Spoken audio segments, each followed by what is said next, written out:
नमस्कार, मी ज्ञानदा कदम. तुम्हा सर्वांचे मला सगळ्यात आधी खूप खूप खूप आभार मानायचे आहेत. माझ्या सगळ्या हितचिंतकांचे की ज्यांनी अक्षरशः शुभेच्छांचा वर्षाव केला आणि ज्यांनी मी लवकरात लवकर बरी व्हावी यासाठी प्रार्थना केल्या. त्यामुळे तुम्हा सर्वांचे मनापासून आभार. तुमच्या सगळ्यांच्या शुभेच्छांमुळे, सदिच्छांमुळे मी बरी झालेले आहे आणि आता मी लवकरच पुन्हा एकदा ऑफिस जॉईन करेन आणि बातम्या सांगताना सुद्धा तुम्ही मला पाहू शकाल. मी एकाच वेळेला लॅपटॉप आणि मोबाईल या दोन्ही गोष्टी हँडल करते, त्याच्यामुळे थोडीशी माझी कसरत होते. सलग 14 दिवस एकांतवासात राहिल्याच्या नंतर एकदम माणसांमध्ये येणं, आपल्या घरी येणं, लोकांशी बोलणं, हा अनुभव खरं तर खूपच वेगळा आहे, नवा आहे. मी खूप छान आहे, मी उत्तम आहे. मला कोरोना झालेला होता, पण त्या कोरोनावरती मी यशस्वीरित्या मात केली आहे. वेळेत निदान झालं आणि दुसरा मुद्दा म्हणजे चांगले औषधोपचार झाले माझ्यावरती, त्यामुळे मी खूप लवकर कोरोनातनं बरी होऊ शकले. आणि मी आता आज तुमच्या समोर आहे तुमच्या सगळ्यांशी संवाद साधण्यासाठी. पण सगळ्यात आधी ज्यांनी ज्यांनी मला या काळामध्ये मदत केली, माझ्या कुटुंबियांना मदत केली, सदिच्छा दिल्या, त्या सगळ्यांचे मनापासून आभार. सगळेजण म्हणतात की वेलकम बॅक आणि लवकर बरी हो. तर हो, मी बरी तर ऑलरेडी झालेली आहे, पण प्रोटोकॉलनुसार, नियमांनुसार काही गोष्टी तर जरूर सांभाळायच्या आहेत आणि त्यामुळे पुढचे 14 दिवस मला घरी क्वारंटीन राहावं लागणार आहे आणि त्यानंतर नक्कीच मी एबीपी माझावरती तुम्हाला भेटणार आहे. या सगळ्याची सुरुवात कशी झाली हा सगळ्यात मोठा आणि पहिला प्रश्न. तर मी वर्क फ्रॉम होम होते, सगळ्यांनाच माहिती आहे. माझ्या घरी सेटअप लावल्यामुळे मी घरातनं बुलेटिन करत होते. झालं असं की मला काही महत्त्वाच्या कार्यक्रमांसाठी, म्हणजे माझा कट्टा आहे किंवा एखादी परिषद आहे मोठी, तर यासाठी ऑफिसला जावं लागायचं आणि त्या जबाबदारीनुसार आठवड्यातनं एकदा तर माझं ऑफिसला जाणं व्हायचं जनरली. तर असंच मी शुक्रवारी ऑफिसला गेले होते का आणि त्या शुक्रवारी नेहमीप्रमाणे रुटीन फॉलो झालं, छान माझा कट्टाचं रेकॉर्डिंग झालं आणि मी घरी आले. मी अगदी व्यवस्थित होते, काही अडचण नव्हती. हा दिवस होता 22 तारखेचा, 22 मेचा. आणि त्याच्यानंतर झालं असं की शनिवारचा दिवस पण जरा बरा गेला माझा. शनिवारी असं झालेलं की मला असं कुठेतरी वाटत होतं की मला जेवण जात नाहीये किंवा जेवणावरची इच्छा माझी जरा उडून गेलेली आहे. पण ठीक आहे, असं होतं कधी कधी, कारण वर्क फ्रॉम होमच्या वेळेला त्या छोट्याशा रूममध्ये हॅलोजन्स होते माझ्यासमोर. खूप व्यवधानं सांभाळायला लागायची वर्क फ्रॉम होम असताना. तर मला वाटलं त्याचा कुठेतरी एखादा फटीग आहे आणि म्हणूनच मला हा त्रास होतो आहे. तो दिवस तसाच गेला आणि त्याच्यानंतर असं झालं की रविवारी मला थोडासा त्रास जाणवू लागला. रविवारी म्हणजे 22, 23 आणि 24 तारखेला, 24 मेला मला खूप गळपटायला झालं. मला ताप आला थोडासा. म्हणजे आय वॉज नॉट अवेअर की मला ताप आलेला आहे, कारण मला असं वाटत होतं की मला फक्त बॉडी पेन सुरू झालेला आहे. जेवण तर मला जात नव्हतं. कसं तरी करून मी सकाळचा दिवस, त्या दिवशी माझी ऑफकोर्स सुट्टी होती, त्याच्यामुळे मी खूप उशिरा उठले आणि कसं तरी मी सकाळचा दिवस ढकलला. दुपार मी पूर्णपणे झोपून काढली. पण संध्याकाळी माझ्या लक्षात आलं की सोमवारी मला जर का काम करायचं असेल, अर्थात वर्क फ्रॉम होम होते मी, त्याच्यामुळे ऑफिसला जायची गरज नव्हती, पण मला जर का काम करायचं असेल तर मला आत्ता डॉक्टरांकडनं काहीतरी औषध घेणं भाग आहे, कारण मला त्रास होत होता, माझं अंग खूप दुखत होतं. तर मी आमचे फॅमिली डॉक्टर योगेश सरोदे, त्यांना फोन केला आणि त्यांना सांगितलं की ही अशी अशी परिस्थिती आहे आणि माझे पाय खूप दुखतात आणि मला प्रचंड थकवा आलाय. तर डॉक्टरांचा पहिला प्रश्न होता की तू गेल्या काही दिवसात बाहेर गेली होतीस का? तर हो, म्हणजे मी शुक्रवारीच ऑफिसला गेल्यामुळे मी त्यांना त्याची कल्पना दिली की हो, शुक्रवारी मी बाहेर गेले होते, मी ऑफिसला गेले होते. मग त्यांचा दुसरा प्रश्न होता की तुला ताप आहे का? तर तोवर मी काही ताप मोजलेला नव्हता की मला ताप आहे का नाही. त्यांनी मला ताबडतोब ताप मोजायला सांगितला. तर हो, माझा ताप मला होता, माझं टेम्परेचर जरा जास्त होतं, 100 पर्यंत ताप होता मला. मग त्यांचा पहिला सल्ला मला असा होता की तू पहिल्यांदा टेस्ट करून घे, तू कुठलीही म्हणजे दुसरी औषधं किंवा वेगळा विचार करण्याच्या आधी. आता मला माहिती होतं की या काही दिवसात आता आपत्कालीन सेवेमध्ये काम करताना किंवा मीडिया म्हणून काम करताना, फ्रंटलाईनवरती काम करताना, आम्ही सगळे मीडिया कर्मचारी असो, पोलीस दलातले सगळे कर्मचारी असो किंवा आपल्या डॉक्टर्सचा स्टाफ आहे, हे सगळे जे फ्रंटलाईन वर्कर्स आहेत तर त्यांच्या आयुष्यात कधी ना कधी या सगळ्या दरम्यान ही कोरोना चाचणीची वेळ येणार आहे. तशी ती माझ्याही आयुष्यात येईल ह्याची मला पूर्ण कल्पना होती. पण जेव्हा ते शब्द डॉक्टरांचे कानावर पडले तेव्हा मीही थोडी घाबरले, मीही पॅनिक झाले की अरे टेस्टची गरज आहे का, म्हणजे टेस्ट करायची आहे का आता आपल्याला, म्हणजे कोरोनाची टेस्ट. तर डॉक्टर म्हणाले हो, कुठलाही हलगर्जीपणा करू नकोस आणि ती टेस्ट करणं खूप गरजेचं आहे, ती टेस्ट करणं भाग आहे कारण तुला लक्षण आहेत. मी शांत झाले. माझ्या घरच्यांना मी कल्पना दिली की मला डॉक्टरांनी टेस्ट करायला सांगितली आहे. मग घरचे थोडे चिंतेत पडले स्वाभाविकपणे, पण त्यांनी कोणी काही असं दाखवलं नाही. त्या सगळ्यांनी मला खूप शांतपणे समजावलं की काही होणार नाही. कधी कधी असं होतं की वेगळे सिम्पटम्स असतात, पण डॉक्टर म्हणतायत तर टेस्ट आपण करून घेऊया. सो हे सगळं रविवारी झालं. मी रविवार नंतर सोमवारी मी टेस्ट केली. आता सोमवारी असं होतं की सोमवारी माझी बुलेटिन्स तर होती, तर मी माझ्या सरांना कल्पना देऊन थोडीशी मी त्यांना सांगितलं की मला जरा जायचंय टेस्ट करायला. सो मी 11चं बुलेटिन करेन, मग मी थोडासा ब्रेक घेते कारण त्या टेस्टला किती वेळ लागतो, मला तिथे किती थांबावं लागेल याची मला ॲब्सोल्युटली कल्पना नव्हती. मग टेस्ट करायला मी गेले दुपारी 3च्या दरम्यान डोंबिवलीमध्येच, माझ्या घराच्या जवळच. तर ते सगळं वातावरण थोडंसं धडकी भरवणारं होतं, अस्वस्थ करणारं होतं असं मी म्हणेन. सगळे पीपी किट्समध्ये होते. म्हणजे आतापर्यंत मी फक्त व्हर्च्युअली हे सगळं पाहिलं होतं, म्हणजे टेलिव्हिजन स्क्रीनवरती मी हे अनुभवलेलं की पीपी किट घालून लोक आजूबाजूला फिरतायत, त्यांची त्यांची कामं करतायत. पण प्रत्यक्ष पाहण्याचा माझा सुद्धा तो पहिलाच अनुभव होता. तर त्याच्यामुळे माझा नवरा माझ्यासोबत होता, तर मी त्याला म्हटलं तू खालीच थांब, मीच जाऊन टेस्ट करते. टेस्टचा अनुभव मी म्हटलं तसं तिथला सगळा स्टाफ खूप कॉपरेटिव्ह होता. त्यांनी मला खूप सांभाळून घेतलं, मदत केली. एक 10 मिनिटात टेस्ट करून मी लगेचच खाली आले. पण त्याच्यानंतरचा जो वेटिंग गेम होता, म्हणजे सोमवारी दुपारी टेस्ट केल्याच्या नंतर ते माझा रिपोर्ट माझ्या हाती पडेपर्यंत तो वेटिंग गेम प्रचंड जीवघेणा होता. एकतर म्हणजे आपल्याला कोरोना झालाय की नाही झालाय या द्वंद्वामध्ये तुम्ही सापडता. जर झाला नाही तर उत्तम, पण झालेला असेल तर पुढे काय करायचंय, आपल्या घरच्यांचं काय, तोवर आता मी घरामध्ये कशी वावरू, कशी राहू, कुठे बसू, काय खाऊ, काय खाऊ नको, हे असंख्य प्रश्न मला पडू लागलेले होते, जे स्वाभाविकपणे जनरली सगळ्यांना पडतात. या दरम्यान माझं काम चालू होतं. सोमवारचा दिवस मी टेस्टच्या आधी बुलेटिन केली, मी टेस्ट केली, मी पुन्हा बुलेटिन केली. सोमवारचा दिवस गेला, मंगळवारचा दिवस उजाडला. या दरम्यान एक गोष्ट मात्र झालेली होती की माझा ताप कमी झालेला नव्हता. म्हणजे डॉक्टरांनी नो डाऊट टेस्ट करण्यासोबत मला काही औषधं सुद्धा दिलेली होती ताप कमी होण्यासाठी, पण माझं टेम्परेचर कमी नव्हतं. तर एक छोटी भीती, छोटी शंका माझ्या मनात तर खूप यायला लागलेली की चुकून माकून आपण पॉझिटिव्ह असू तर काय. आणि याच दरम्यान मला कळलं की शुक्रवारी मी जेव्हा ऑफिसला गेले होते तेव्हा माझी सहकारी, माझी मैत्रीण माधवी, हाय माधवी, होप तू आणि अक्षय दोघेही खूप छान आहात, तुमची रिकव्हरी लवकरात लवकर हो. आपण बोलतोच आहे रोजच्या रोज, पण तुम्ही दोघेही लवकर ठणठणीत बरे व्हा, घरी तर आलेलाच आहात तुम्ही कोरोनावरती मात करून.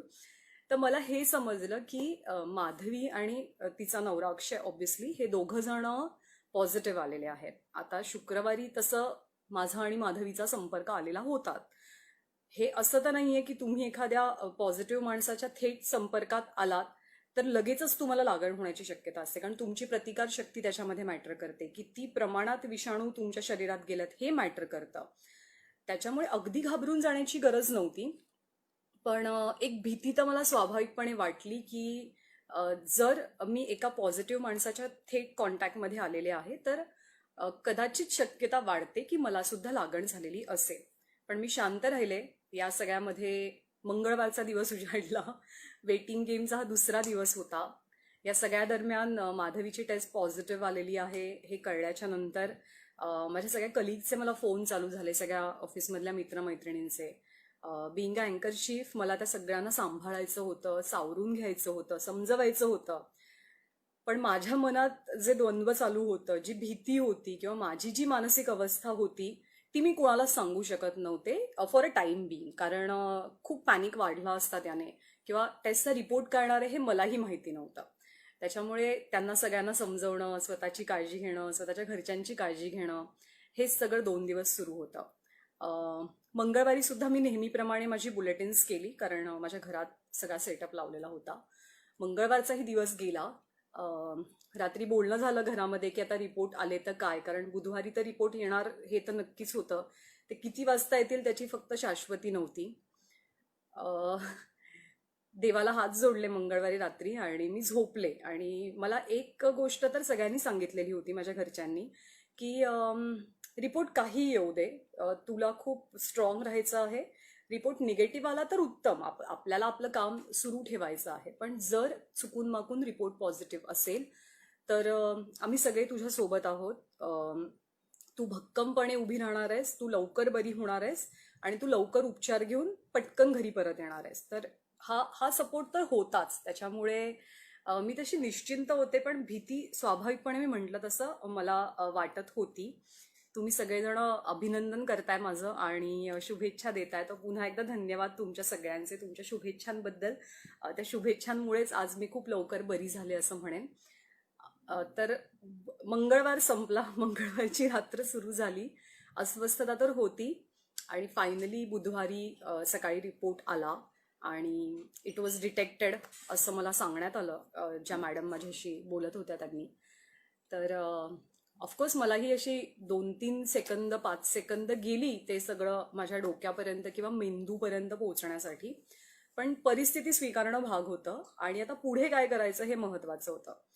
तर रिपोर्ट आला, मला त्यांनी मेल केला रिपोर्ट, मी पाहिला. ते कळून चुकलं होतं की आपण आता कोरोना पॉझिटिव्ह आहोत आणि आता पुढची खबरदारी घेणं अधिक महत्वाचं आहे. ऑफिसमध्ये फोनाफोनी झाली, घरी सगळ्यांना कल्पना दिली. घरी स्वाभाविकपणे थोडंसं हळवं व्हायला झालं, मला सुद्धा, माझ्या घरच्यांना सुद्धा. पण लागलीच ऑफिसनेही काही पावलं उचलली पटापट. सगळ्यांनी मला धीर दिला आणि हे तर नक्कीच सांगितलं की बरं तर लवकर व्हायचं आहे, त्याच्यामुळे लवकरात लवकर औषधोपचार घेणं, डॉक्टरांचा सल्ला घेणं हे गरजेचं आहे. मी डोंबिवलीमध्ये राहते. सो डोंबिवलीमध्ये RR हॉस्पिटल आहे पेंढारकर कॉलेजच्या बाजूला, आणि ते हॉस्पिटल सध्या कोविड स्पेशल हॉस्पिटल आहे, कोरोना स्पेशल हॉस्पिटल आहे. तर त्या हॉस्पिटलमध्ये माझी सोय होणं शक्य होतं. आणि माझ्या घरात माझे सासू सासरे आहेत की जे ऑब्व्हियसली 60च्या वरचे आहेत. तर त्यांची सुरक्षितता, मला थोडे सिम्पटम्स होते त्याच्यामुळे मला औषधोपचार घेण्याची गरज पाहता आणि एकंदरीत सगळ्या परिस्थितीचा विचार करता मी हॉस्पिटलमध्ये शिफ्ट होण्याचा निर्णय घेतला. सुदैवानं RR हॉस्पिटलने माझी खूप चांगली सोय केली, व्यवस्थित सोय केली आणि स्वच्छ जागी सोय केली, हे सगळ्यात महत्त्वाचं. RR हॉस्पिटल, तिथले डॉक्टर, ह्याच्याबद्दल तर मी सांगेनच. त्यांचे सगळ्यांचे खूप आभार, मी त्यांचे ऋण आहेत माझ्यावरती आयुष्यभराचे, की माझ्या या कठीण प्रसंगामध्ये ते सगळे माझ्यासोबत होते आणि त्यांनी खूप पॉझिटिव्हिटी दिली मला, खूप काळजी घेतली माझी आणि म्हणूनच मी लवकर बरी झाले. तर 27 जूनचा तो दिवस, की 27 मेचा तो दिवस, की ज्या दिवशी कोरोना डिटेक्ट झाला आणि मग मी हॉस्पिटलमध्ये शिफ्ट झाले. आता हे सगळं ऐकायला, मला आत्ता तुम्हाला सांगायला खूप सोपं वाटतंय, खूप साधं वाटतंय, पण हे तितकं सोपं नव्हतं. घरात जेव्हा मी माझी बॅग भरायला घेतली की हो आता आपल्याला हॉस्पिटलमध्ये जायचंय आणि यू नेव्हर नो की म्हणजे आता कोरोना कधी जाणार आहे माझ्या शरीरातनं. कारण मी हे ऐकलेलं होतं की जरी तुम्ही छान तंदुरुस्त असाल, तुमची प्रतिकारशक्ती चांगली असेल, तरी सुद्धा कधी कधी कोरोना तुमची पाठ सोडत नाही. तर त्याच्यामुळे शांत राहून, पॉझिटिव्ह राहून, पुढे डॉक्टर जे सांगतील त्या नियमात राहून मला कोरोनाला हरवायचं होतं. तर मी हॉस्पिटलमध्ये गेले. तो अनुभव कदाचित मी असा शब्दात नाही सांगू शकणार. जेव्हा मी हॉस्पिटलमध्ये पोहोचले, भर दुपारची वेळ होती आणि सगळी पांढऱ्या कपड्यातली PPE किटमधली माणसं, डोळे वगळता आणि त्या व्यक्तींचा आवाज वगळता त्यांचा आपल्याशी कुठलाही संपर्क नव्हता आणि शांतता होती तिथे पूर्णपणे. मी तिथे गेले तर स्वाभाविकपणे मला विचारलं की पेशंट का, तर हो. मग सगळ्या पुढच्या फॉर्मॅलिटीज पूर्ण झाल्या आणि तळमजल्यावरती जनरल वॉर्ड होता आणि माझ्यासाठी जी आरक्षित खोली होती ती पहिल्या मजल्यावरती होती. पहिल्या मजल्याचा पूर्ण कॉरिडोर चालून गेल्याच्या नंतर सगळ्यात शेवटची खोली माझी होती. सो हुश, दॅट वॉज द टाइम की जेव्हा शेवटच्या क्षणी मी असं छान मोकळं आसपासचं वातावरण पाहिलं. मग मला त्या हॉस्पिटलच्या दुनियेत शिरायचं होतं, तिथं जायचं होतं. आणि आय डोंट नो मला तिथे किती दिवस राहायचं होतं किंवा किती तास, किती पुढचे दिवस मी तिथे असणार होते. त्याच्यामुळे ऑफकोर्स मी देवबाप्पाला नमस्कार केला. माझा नवरा मला सोडायला आलेला, तर मलाही थोडं भरून आलं तेव्हा की त्याला बाय म्हणायचंय. मी आता एकटीच हॉस्पिटलमध्ये चालले आणि हॉस्पिटलमध्ये जाण्याचा, तिथे राहण्याचा माझ्या आयुष्यातला पहिला प्रसंग होता. मी कधीच हॉस्पिटलची पायरी सुदैवानं चढलेले नव्हते आणि त्यातून कोरोनामुळे हॉस्पिटलमध्ये जावं लागतंय हे आणखी थोडंसं भीतीदायक म्हणणार नाही, पण अस्वस्थ करणार होतं. सो फायनली मी हॉस्पिटलमध्ये आत गेले. मला पहिल्या मजल्यावरती नेलं, माझी खोली दाखवली. खोली स्वच्छ होती, व्यवस्थित होती. एक बेड होता तिथे, सिलिंग फॅन होते 2, एक स्टँडी फॅन होता. 2 माणसं माझ्यासोबत आली होती. ती खूप छान पद्धतीनं मला कॉपरेट करत होती. मला असं वाटत होतं की आत्ता इथं वागणूक कशी मिळणार आहे किंवा काय, कोरोना पेशंटसोबत कोणी बोलतं की नाही, लोक वागतात कसे. कारण मी म्हटलं तसं एक अँकर म्हणून मी ते सगळं आत्तापर्यंत अनुभवलेलं होतं, पण एक व्यक्ती म्हणून, ज्ञानदा म्हणून माझा तो थेट प्रत्यक्ष अनुभव होता, जो सुदैवानं चांगला होता असं मी म्हणेन. मग मी तिथे गेले, बसले. त्यांनी व्यवस्थित बेडवरती मला चादर वगैरे घालून दिली आणि ते सगळे निघून गेले. त्यांनी विचारलं की तुम्ही जेवणार का, तर मी ऑफकोर्स हो सांगितलं, कारण मी काही खाल्लेलं नव्हतं सकाळपासनं. त्याच्यामुळे भुकेची जाणीव झालेली, डोकंही थोडं दुखायला लागलेलं होतं, कारण खूप भरभर या सगळ्या गोष्टी झालेल्या होत्या. आणि थोडे इमोशनली अप डाऊन आयुष्यात जसे सुरू असतात तसे त्या क्षणी माझ्या मनात सुरू होते की आता पुढे काय. कारण त्या एक 4 भिंती, ती एक कॉट, एक खिडकी, 3 पंखे, ह्याच्या पलीकडे काही नव्हतं माझ्या आजूबाजूला. म्हणजे मला इतकं माणसात राहण्याची सवय आहे, मला सतत बोलण्याची सवय आहे, पण ते मला पुढचे काही दिवस काहीच करता येणार नव्हतं. आणि त्याच्यामुळे मला ती जाणीव झाली की माझ्या आयुष्याला एक मोठा ब्रेक लागलेला आहे आणि तो करकचून लागलाय कोरोनामुळे. सो शांत राहून पुढचे उपचार करणं ही प्रायोरिटी होती त्या क्षणीची. मला जेवण दिलं गेलं, जेवण चांगलं होतं. मग नर्स आल्या, त्यांनी माझी ब्लड टेस्ट केली, मला एक्सरेसाठी नेण्यात आलं आणि मला गोळ्यांचा कोर्स सुरू झाला. गोळ्या अर्थातच हायड्रोक्सिक्लोरोक्विन, ॲझिथ्रोमायसिन या 2 मुख्य गोळ्या होत्या.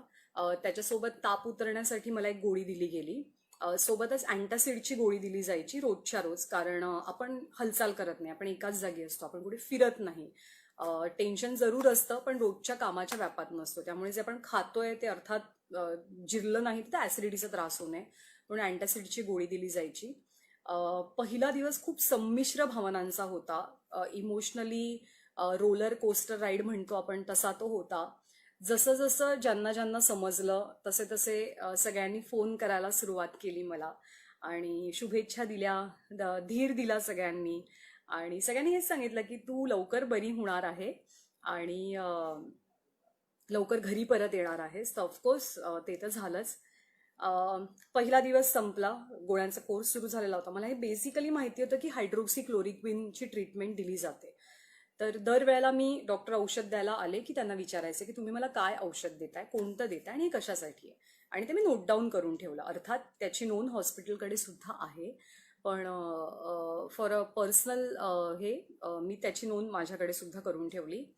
आता पुढचे काही दिवस करायचं काय हा सगळ्यात मोठा प्रश्न होता. पहिला दिवस तर संपला, तो खूप घाई गडबडीमध्ये संपला आणि म्हणजे थोडासा तणावाचा तो दिवस होता.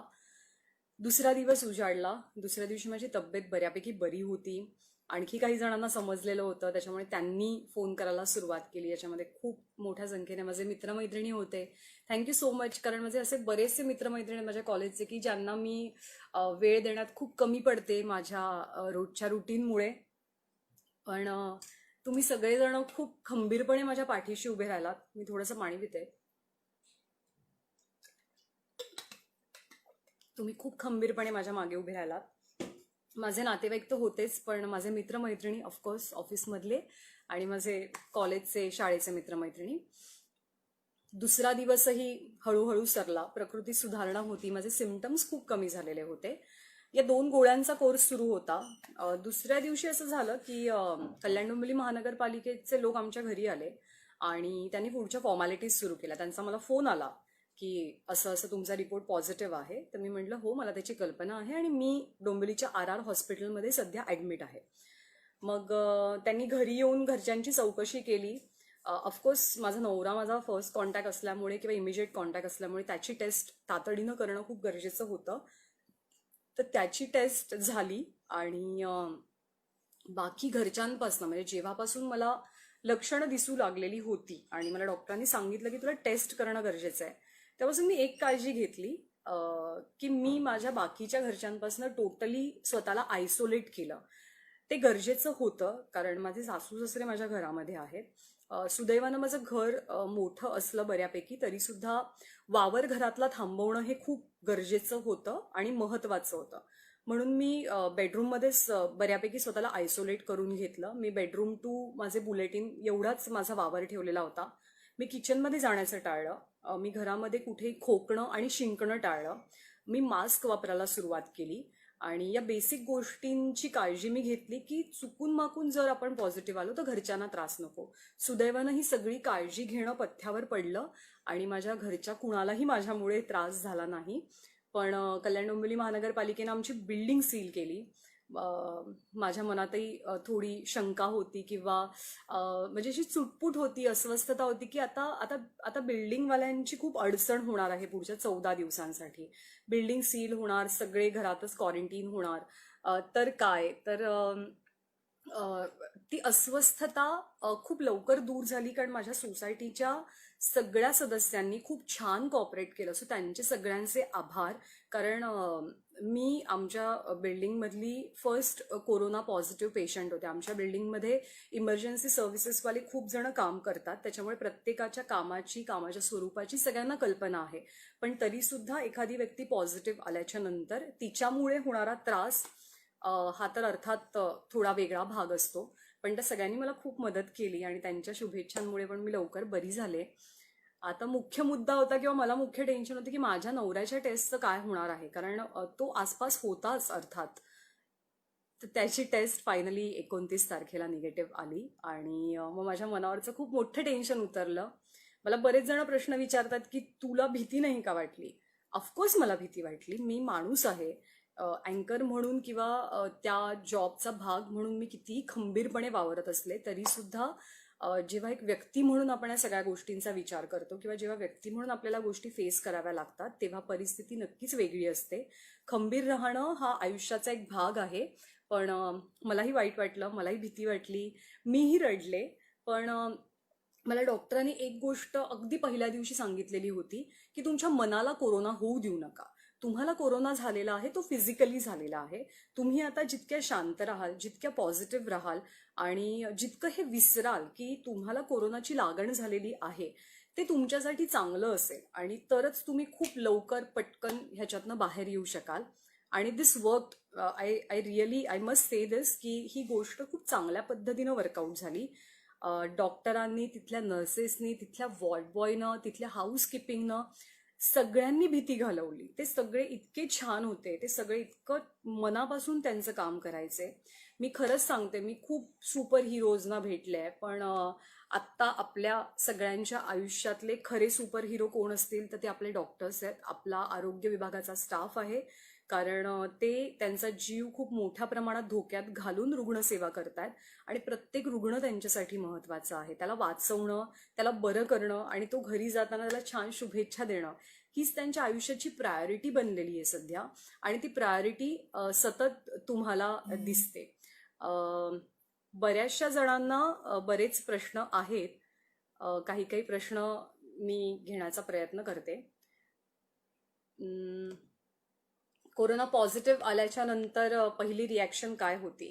जी सर्वसामान्य माणसाची रिॲक्शन असते तीच माझी पहिली रिॲक्शन होती. मला भीती वाटली. मला खूप मोठा धक्का बसला असं मी म्हणणार नाही, कारण मी म्हटलं तसं तो वेटिंग पिरियड जो असतो तो खूप जीवघेणा असतो रिपोर्ट येईपर्यंतचा. आणि त्या दरम्यान मी माझं मन दोनही बाजूने तयार केलेलं होतं की पॉझिटिव्ह रिपोर्ट आला तर आपल्याला काय करायचंय, रिपोर्ट निगेटिव्ह आला तर उत्तम, आपल्याला आपलं काम सुरू ठेवायचंय, फक्त अधिक काळजी घ्यायची आहे. पण अर्थात जेव्हा मला कळलं रिपोर्ट पॉझिटिव्ह आलेला आहे तर तेव्हा खरंच भीती वाटलेली काही सेकंदांसाठी, मी नाही असं नाही म्हणणार. दुसऱ्या एक प्रश्नाचा विचारला की सर्वसामान्यांना सेम ट्रीटमेंट मिळते का. मी मी ज्या हॉस्पिटलमध्ये होते मी त्या हॉस्पिटलपर्यंतच बोलेन, तितकंच मर्यादित बोलेन, कारण मी तिथला फर्स्ट हँड एक्सपिरियन्स घेतलेला आहे. माझ्या आजूबाजूला जनरल वॉर्ड होता, माझ्या आजूबाजूला सेपरेट रूममध्ये राहणारे काही पेशंट्स होते, वेगळे एक एकटे किंवा वेगवेगळे. माझ्या आजूबाजूला एका खोलीमध्ये सगळे वयस्कर माणसं सुद्धा होती, जी 5-7 जण 10-12 जण एकत्र सोशल डिस्टन्सिंगच्या नियमाप्रमाणे बेड्सवरती ते सगळे होते, त्यांचा उपचार सुरू होता. तिथले प्रत्येक नर्स, तिथला प्रत्येक वॉर्ड बॉय, तिथले प्रत्येक डॉक्टर या सगळ्यांची तितकीच काळजी घ्यायचे जितकी ती माझी काळजी घ्यायचे. त्या हॉस्पिटलमध्ये मी म्हणजे बऱ्यापैकी एसिम्प्टमॅटिक पेशंट होते आणि म्हणजे मी लवकर रिकवर होईन हे डॉक्टरांना कदाचित लक्षात आलं असेल, कारण 3-4 दिवसानं माझी प्रकृती खूप झपाट्यानं सुधारली आणि 5 दिवसांच्या औषधांच्या कोर्सनंतर तर मला पुढे औषधं देण्याची तशी गरज पडली नाही. तर हो, मी ज्या हॉस्पिटलमध्ये होते तिथे माझ्यासोबत इतरांना सुद्धा सारखीच ट्रीटमेंट मिळाली. आम्हाला सगळ्यांना जेवण एकच यायचं. माझी बिल्डिंग सील झाल्यामुळे मला घरातनं काही मिळणं किंवा घरातनं डबा जो आपण म्हणतो आजारी असताना हॉस्पिटलला, तर ते मला शक्य नव्हतं. पण मी जे जेवण जेवत होते तेच जेवण इतर पेशंट्सनाही मिळत होतं आणि तेच जेवण मुख्य म्हणजे तिथले डॉक्टर्स, तिथले नर्सेस आणि तिथला इतर स्टाफ सुद्धा आमच्यासोबत खात होता. सो हॉस्पिटलमधली व्यवस्था ही सगळ्यांसाठी समान होती, सगळ्यांसाठी एकच होती. हे मी अनुभवलेलं आहे आणि हे मी सांगते आणि ते त्या हॉस्पिटल पुरतं मर्यादित आहे. कारण मुद्दा हाच आहे की मी तिथली परिस्थिती अनुभवली, तर मी त्या परिस्थितीबद्दल बोलेन. 29 तारखेला जेव्हा लक्षात आलं की आपल्या नवऱ्याचा रिपोर्ट पण निगेटिव्ह आला आणि आपल्या घरच्यांना कुठला धोका नाहीये, तेव्हा मी खऱ्या अर्थानं मेंटली रिलॅक्स झाले आणि मला खूप फ्रेश आतूनच वाटू लागलं. मी डॉक्टरांसोबत ही गोष्ट शेअर केली आणि पहिल्यांदा शेअर करताना अर्थात मला रडू आलं, पण त्यांनी मला समजवलं की ही तर खूप चांगली गोष्ट आहे आणि आता तुमची रिकव्हरी जास्त स्पीडीली होईल, कारण आपण मानसिकदृष्ट्या जितकं लवकर त्याच्यातनं बाहेर येतो आणि पॉझिटिव्ह राहतो की हो मला बरं व्हायचं आणि मला लवकर बरं व्हायचंय, तर ते तितकंच चांगलं असतं आणि तितक्या लवकर तुम्ही घरी जाता. तर हे माझ्या बाबतीत खरंच मनापासून झालं.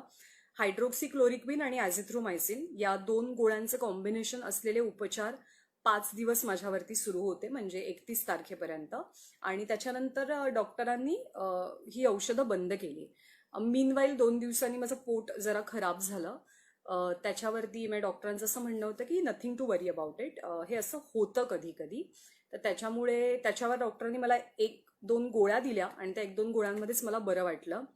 लक्षणं प्रामुख्याने माझ्यामध्ये हीच होती की मला खूप थकवा होता आणि मला ताप होता.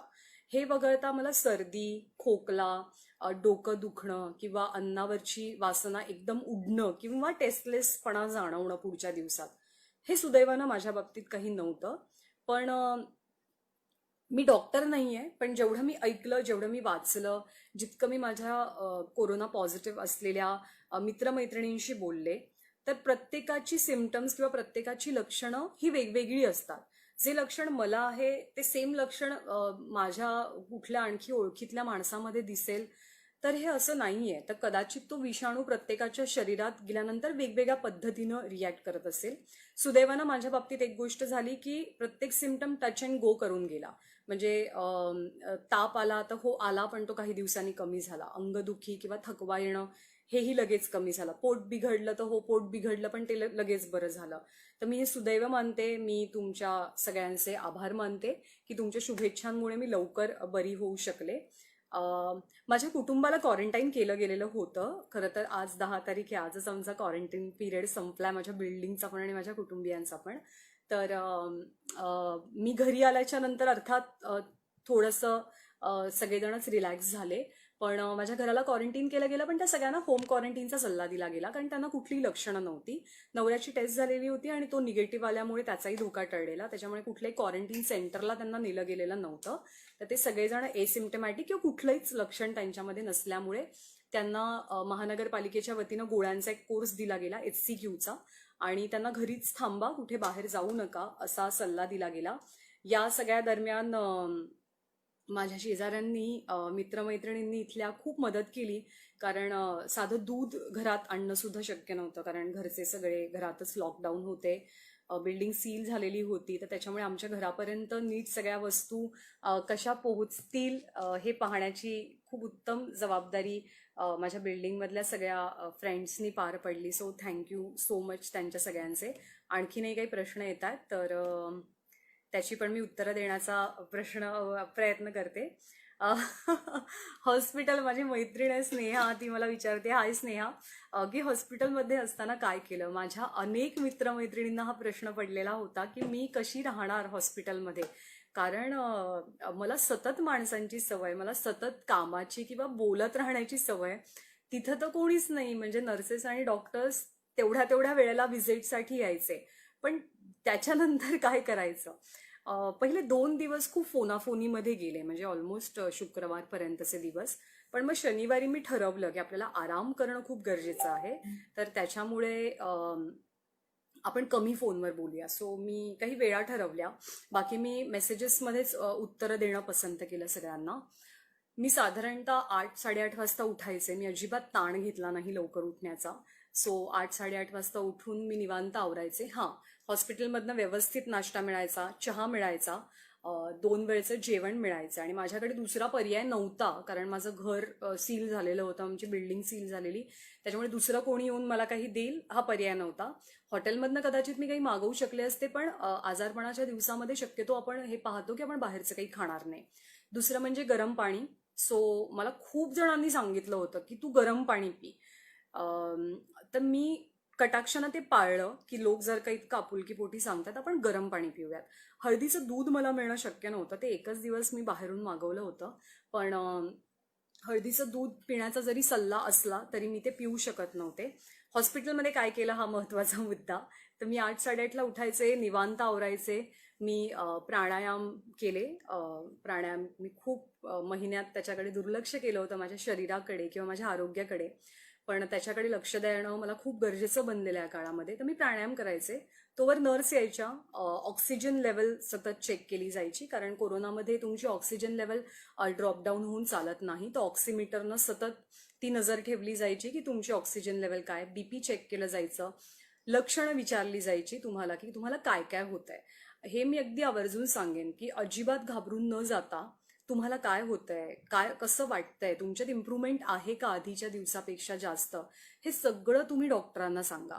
कारण जर आपण काही लपवलं तर आपल्यावरचेच उपचार पुढे कॉम्प्लिकेटेड बनतात किंवा डॉक्टरांना समजू शकत नाही.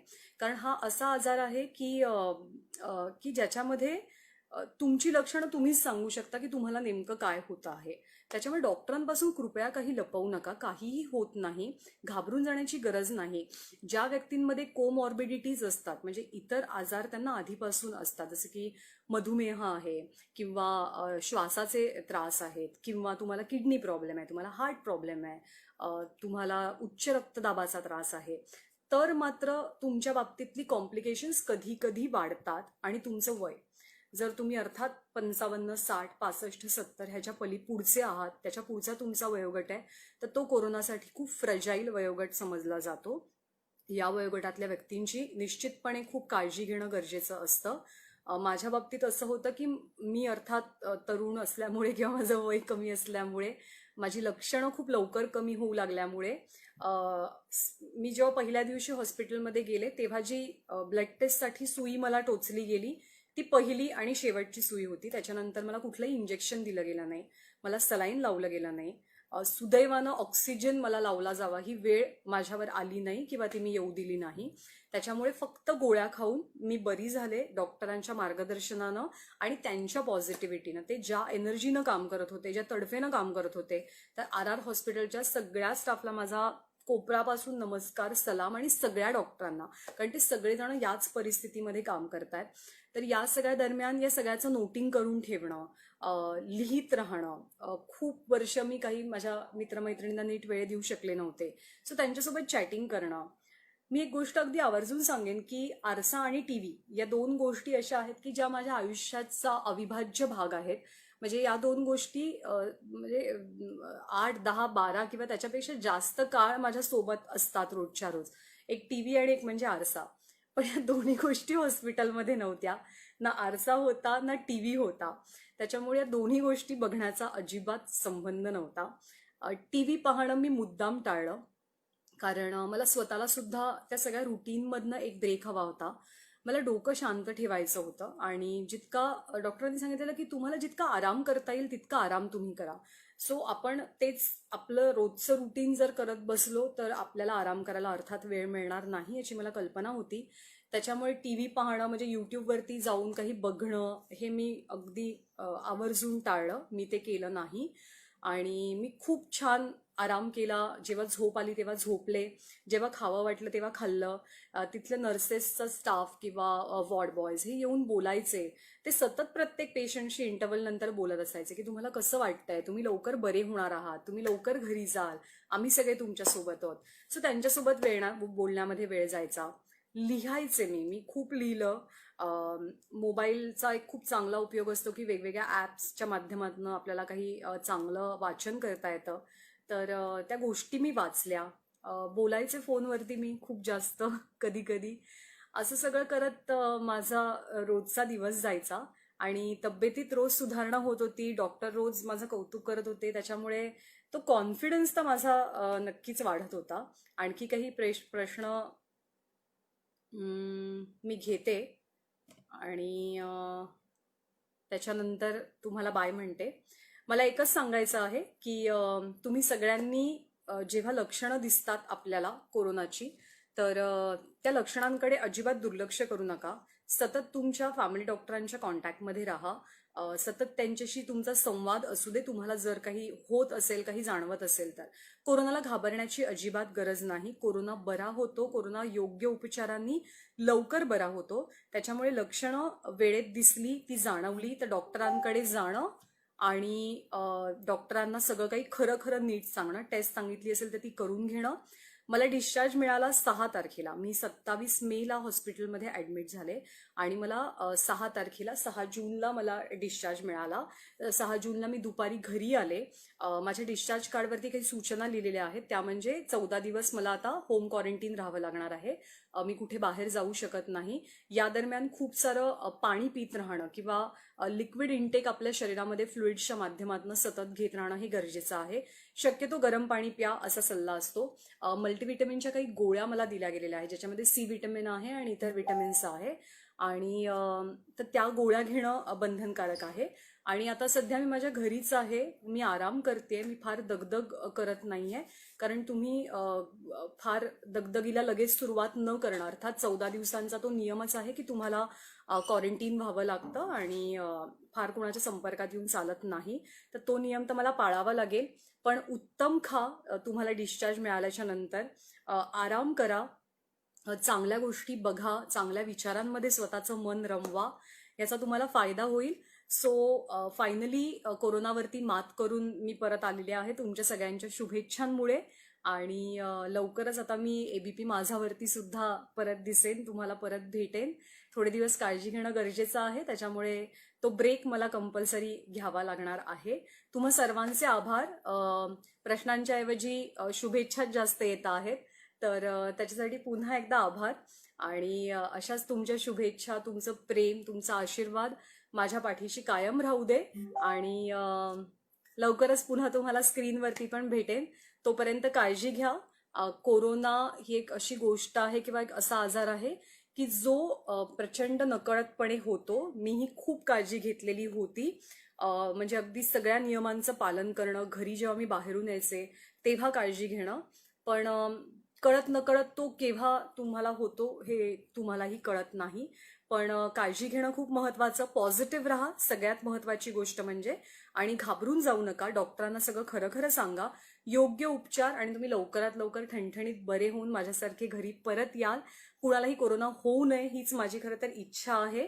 पण तुम्ही स्वस्थ राहा, चांगलं जेवा, इम्युनिटी वाढवा आणि कोरोनापासून लांब राहा. Thank you so much. पुन्हा एकदा सगळ्यांचे पुन्हा एकदा आभार तुम्ही दिलेल्या शुभेच्छांमुळे. लवकरच तुम्हाला एबीपी माझाच्या स्क्रीनवरती पण मी भेटेन. तोपर्यंत धन्यवाद.